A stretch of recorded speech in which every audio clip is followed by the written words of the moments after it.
Okay, so this is part two of the Restarting from Scratch series. Today, we're going to be covering something very simple, and that is actually getting leads to book meetings with you so that on that meeting, you can pitch them for your service or business. Now, the framework I'm going to be covering today applies to pretty much any kind of company that you would want to build, any kind of service you could provide to a business. You could replicate this exact framework and have some form of success from it, just because we're going to break down sort of the first principles on how it works rather than just some very niche specific example. So without further ado, what we're going to cover is how do you get the contacts that you need to contact? How do you actually contact them? How do you portray the message within contacting them in a way that makes them curious enough to actually get on a sales call and let you lecture them and even ask them for your money, for their money? And finally, how do you actually get them to get on that Zoom, booked in? How do you lock it into their schedule? We're going to be covering all that, as well as showing you live recordings of me being able to book those leads into the calendar. And those are some real examples that we'll actually be doing in this video. Basically, when you start out, it's just going to be a numbers game. So you're going to have a very large list of different business owners. Actually, so here, let's do this. In this example, what I'm doing is getting clients for these businesses. So what that means is I want to go to anyone with like 20 to 50 Google reviews on their business. They're not too big to where they don't need me, but they're also not too small to where they can't afford my service. That's the sweet spot in which you want to look. So just to throw out the idea, if you actually have money to invest, there are two companies that I recommend, Uplead and Cognism. I just recommend that because I use them, but they're several $1,000s, so maybe don't go there just yet. But if you did want the actual mobile number of these owners and you just wanted to speak to them directly to book them into your calendar and even pitch them for your service, then you can go check those out. I think it comes down to like 50 cents per lead. And if you call a sheet of 100, you can get 25 people to pick up. Half will hang up on your face. Out of those 12 that listen to you, half of those are going to ask for an email or be not interested in general. And maybe you can get 2 or maybe even 3 bookings out of that sheet of 100. So for $50, you can get 2 or 3 meetings. Out of 3 meetings, maybe you could get yourself a client. So you're spending $50 for a client that could pay you $1,000 a month. So a lot of those actual databases may be worth it, but in the context of you're broke, you have no idea how to restart, or you have no idea how to start in general, we're going to break down how you would go about doing it. So as you can see on my screen right here, this is just straight up Google. Everyone has access to this. You're going to be calling each of these different locations, and I'm sure you've seen this before on some other YouTube videos. You're going to call each one. You're going to ask, hi, is this the owner I'm speaking with? And if it is, give them your pitch. If it's not, say thank you, maybe I'll call back, etc. Right? What you want to do is stop focusing on the research, because I know you watch all these YouTube videos and you have aspirations to do so many things in your life, but you don't actually act on shit. And like I said in the last video, that was me for the first 2 years of my career. All I wanted to do was watch YouTube videos, but I couldn't actually act on anything. So what I ask after this video, I want you to actually go off YouTube, go on Google, open up a spreadsheet, figure out who is in your demographic. Like, what businesses are you pitching? Go into Google, search that business, search your local town, go to the 20 listings or however many are available, copy each phone number, put that on a spreadsheet. Next to that, put the business name. And if you really, really want to do your research, click on each website and go to the About page and write down in a bubble what the owner's name is. If you do that, when you call them, you can say, hey, is Jane there by chance? There's a better chance the person at the front desk will actually push you through the Jane if you do a little bit of research. Otherwise, all you need is the phone number, the company name, and maybe even the website. That's it. After this video, I'm going to repeat it. Please go to Google, search it, extract those numbers, put it on a sheet, and then end up calling them. But we're going to jump into how you call them in a second. So let's say we have our big list of leads right here. Now we don't have to focus on that anymore. What do we actually say to these leads? Well, I'm a digital marketer. So what I need to understand is, what does the average person understand? And how can I bring them information they do not yet know that they both find valuable, but not too good to be true? I'll give you an example. If a scammer came to you right now and they seemed real and they said, hey, fill out this survey and you can get $1 Visa gift card, even if you think it's real, you're not going to give a shit because you already know you can make $1 from other easy things, right? If the scammer came and said, I'm going to give you $1 million for a survey, you would know that it's a scammer. But if you had someone saying, hey, we're doing a survey for a company, it's actually a research group that's paying for people who match your demographic, and we can give you a $100 Visa gift card if you spend 20 minutes on it. Would that be okay? Then you're interested. You think it's legit and makes sense in your brain, and you follow through with it. That's what we're trying to mimic when it comes to describing our service. We have to be unique, but we can't overpromise. And that goes even in the delivery, you can't overpromise, but that's a whole nother thing. Anyways, here's how I'm going to break it down. I don't have any sheet in front of me right now. I'm just going to make it up as I go. But here's how I would go about cold call. I'd say, hey, am I reaching the owner of company name? And if they say yes, I would just flat out say, great. I couldn't really tell if you were one of those guys that is, already booked out. I don't know what your staff looks like, but I was just, checking to see, can you guys take on between like 10 to 15 new appointments over this month? Or are you one of those, practices already at capacity? Pause. What you're acknowledging there is some people are one-man shops. Sometimes you have a med spa that only has a sole proprietorship, only one person working there. In that case, you don't want to sell that person because your services, you should be charging a lot of money because you're providing a good service. So don't pitch the people without money. It's a waste of your time. So that'll instantly disqualify them. What you want to do is slowly disqualify these leads. Even if you get into contact with an owner, you want to make sure you're talking to the people with money. So you say that, and if they say, oh, yep, I'm booked out. I mean, maybe I'm thinking about adding some new staff like in a year. You can say, okay, great. Maybe I'll call you back. Talk to you later, right? But let's say they're like, yeah, I have the staff for it. Can actually take another 3 appointments a day. So that's at least 90 a month. Well, now you have yourself a qualified lead. That means they have presumably a large enough practice to actually handle it. So what you would do there is they said, so again, you said, can you take on these leads? You said, can you take on these new customers? They said, yeah, I can. So this is what you say next. You say, okay, Jane, thank you. I'm actually going to be upfront with you. That's exactly why I was calling and what I do. And I guess something that, may be interesting to learn about me would be we actually guarantee booking at least 10 to 15 clients into your schedule every month, or you actually don't pay us. And even then, if you're unhappy with the service, whatever time you feel you wasted with us, we'll actually pay you back for your time. But thankfully, we've been in the industry for around 4 years now. So as a successful business, we've actually never had to do that before. Pause again. You told them, if I don't make you money, something very bad happens to me. But after you told them, you've actually been doing that offer for a very long time. So if you've been doing it for a long time, that means that really happens to you. And if you really fail, then they're going to feel like you're competent within your service and what you're trying to, sell them on.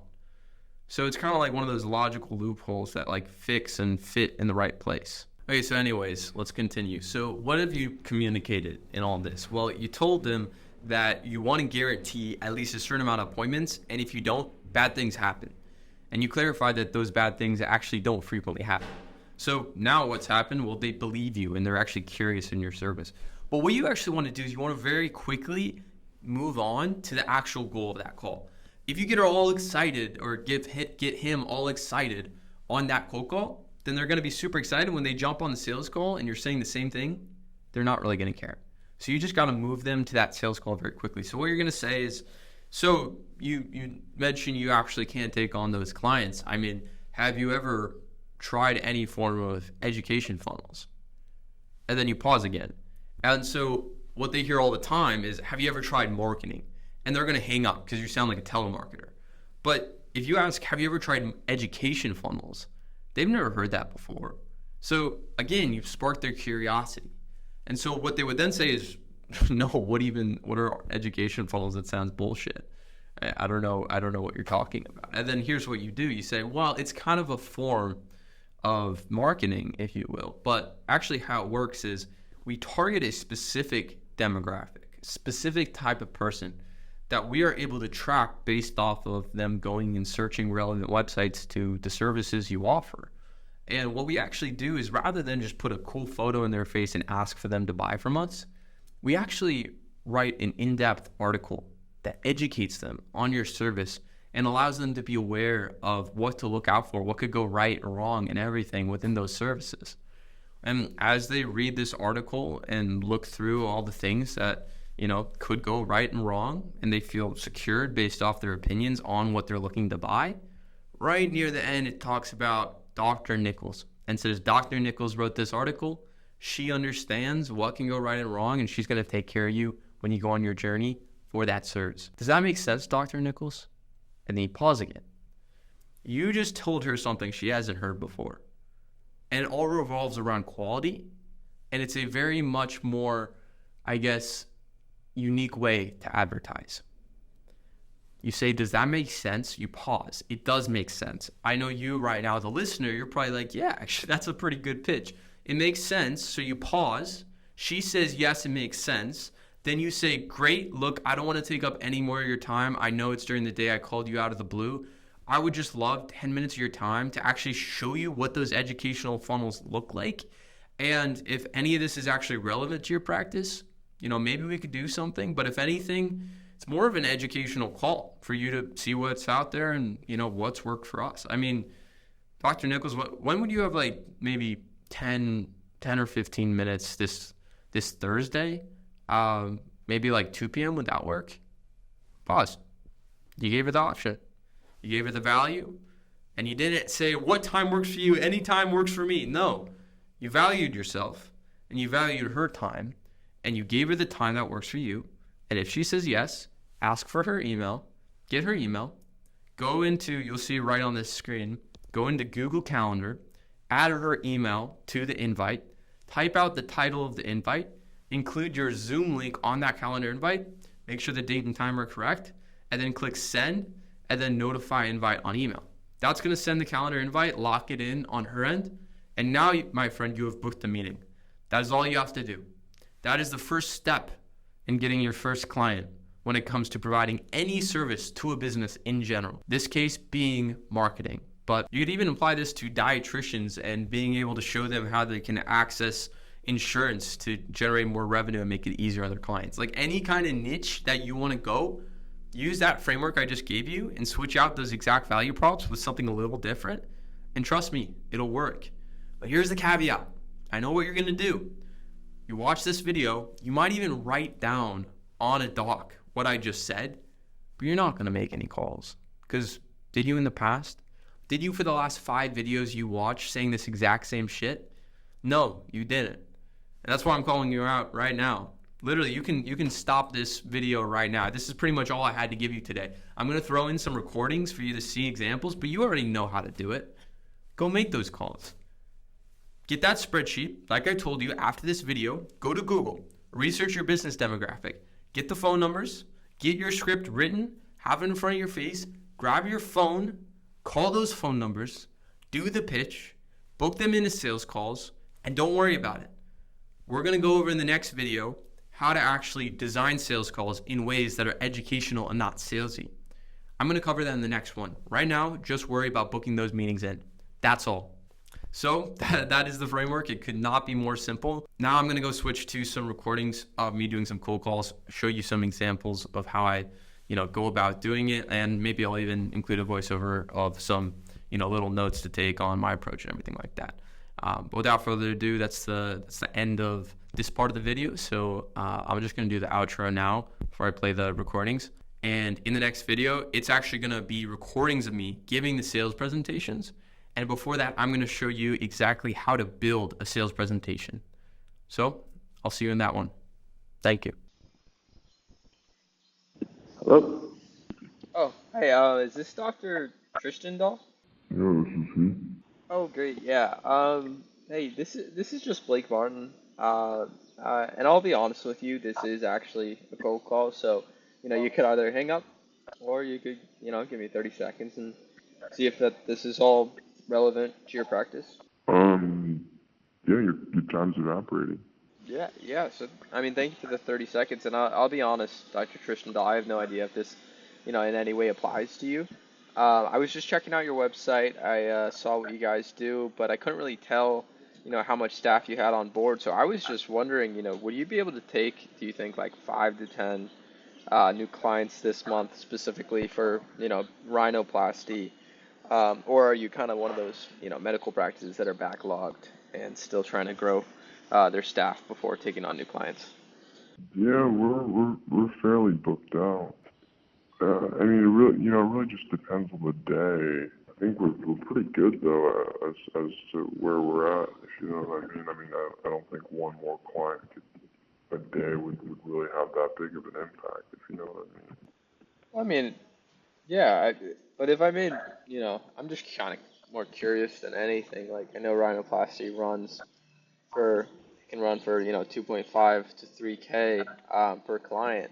If we were to tag on another, say, 10 of those over the next month, and assuming you can take it, like, would you see a value of your business if we were able to do that? Yeah, but I mean, I don't know how that could just magically happen. You know. Yeah, well, I mean, I can kind of run you through an example. If just to, kind of put this piece together in a way that might make sense. I mean, are you familiar with like clicking on cookies on a website? Yeah, yeah. Yeah, yeah. So basically, when you click that, what that actually does is it tracks your interest, right? So, what we do is we do something called educational funnels. So, obviously, someone who is going to be a new client for you, they're going to want to research a little bit about their surgery or maybe their doctor before going. So, what we're going to do is we're going to leverage your expertise by creating, say, a blog for this example. And when you click on cookies, because you're looking at motorcycle parts, if you're a motorcycler, the same thing happens for someone looking into rhinoplasty. So they're reading this article, right, interested in rhinoplasty in general. They're going down this article, talking about what can go right, wrong, what to look for, etc. And they've been educated. They've found value from this article. But right towards the end, what it actually ends up saying is, well, Dr. Tristandahl wrote this article. He knows what it takes to, have a successful surgery, and if you wanted a safe bet, you'd want to go with him. And all we ask is just further contact information to provide them more info about the surgery. So I think you can see then, once we get their contact info, we'd reach out on their behalf, do the free consultation, and maybe set them up for a new appointment. I mean, would you say you've tried any of this before? I mean, at your practice, or are you mainly word of mouth? Yeah, are you talking about like, digital marketing? Is that what you're talking about? I mean, I think that's more of an umbrella term nowadays. What I'd actually call it is like client acquisition funnels. So, it's understanding each step within someone going from not knowing about your product to actually being your client. And we just take them through that process and build that process for you. So even if, we start building it, say, in the next month and tag on a couple clients that month, it's for the long run. So if you were to keep hiring staff, then now you have a new funnel to grow your business and not rely on word of mouth. I mean, does that kind of make sense? Yeah, yeah. I mean, I'm still skeptical. I tried something like this in the past, one of those agencies, and it absolutely failed. So, I just wasted thousands of dollars, and I can't see why that would make sense here. Yeah. No. So actually, we are, we despise those kind of agencies just as much as you, and that's why we decided to start taking the risk, for our own clients. So obviously you don't want to pay for anything in general before it provides results, let alone, paying for something like leads. You don't know if the client will get booked. So we're actually an end-to-end service in the sense that you tell us what that demographic looks like, we find them, we educate them, and we book them in. And only once we book in at least 5 of those into your calendar do we get paid a single dollar. And that's just to show, how confident we are in our services. I mean, we've been in business for like 4 years, and we've been running that guarantee. And I'm still calling you today with a pretty solid business behind me, if I do say so myself. So that's how we guarantee it for our clients to make sure they're not going to get kind of screwed over by a lot of the other agencies out there, which it sounds like happened to you. So I mean, I guess with that aspect of taking away the risk from you, it sounds like you still want to grow your business. Obviously, you're an entrepreneur, Dr. Tristan Dahl. But would you say that eliminating the risk allows you to do that comfortably? Yeah, I'd be open to maybe having a conversation on as to how you would go about doing that. Yeah, so I mean, what I would typically suggest with that is we can just shoot over, a calendar time for like 10 or 15 minutes. And I think what would be helpful is I just kind of gave you the general examples. I'd rather just show you, what these educational funnels look like and, maybe even provide some results of what we've done in the past for other clients. So I guess I'm checking my calendar right now. How about this Thursday at 3 p.m.? Would an afternoon typically work better for you? Yeah. You mind if we do like a 4 p.m. or 5 p.m. instead? Yeah, let's go 4:30. Let's go right in the middle. Yeah, perfect. Okay, sounds good. And do I have your email? Perfect. I'll send over that calendar invite right now. And would it be okay if I sent you, if I had my assistant send you a follow-up text or two to make sure the meeting's on track and nothing comes up between now and then? Yeah, of course. Okay, sounds good. Well, I have you booked. I'm looking forward to it. And, this is purely educational, right? If anything, I think you can take away things on how to grow your business, regardless if you use us or not. And, yeah, I'm looking forward to our conversation. Cool. Yeah, looking forward to it. Thank you so much. Yeah, thank you. Talk soon. Bye bye.